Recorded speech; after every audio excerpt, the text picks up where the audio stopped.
चलिए दोस्तों, तो अब शुरू करते हैं अपना वीडियो। बेटा जौन माई 200 रुपया दिले बिया नु मेला घूमे के, ओमे से हमारो के 100 गो दे, जाइम बक्सर मेला घूमे। रुको जरा, सबर करो।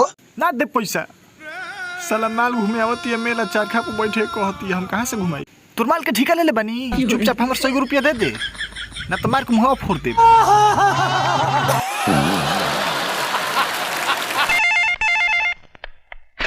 हेलो, राज सिंघानिया को फोन दो। वो तो अभी नहीं कौन मेला घूमे गइल बाड़न। आई तो ओकरा से कह दी है कि 3 प्लेट छोला का पैसा राइमन से दे दे, खा के भाग गेल हटुए।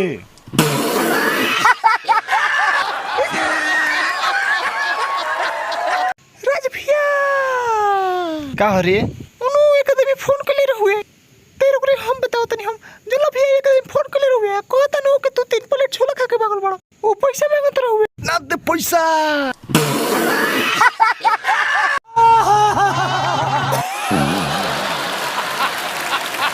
वीडियो यदि अच्छा लागल बा तो हमारे चैनल के सब्सक्राइब करके घंटा दबा दी जा और वीडियो के लाइक कर दी जा।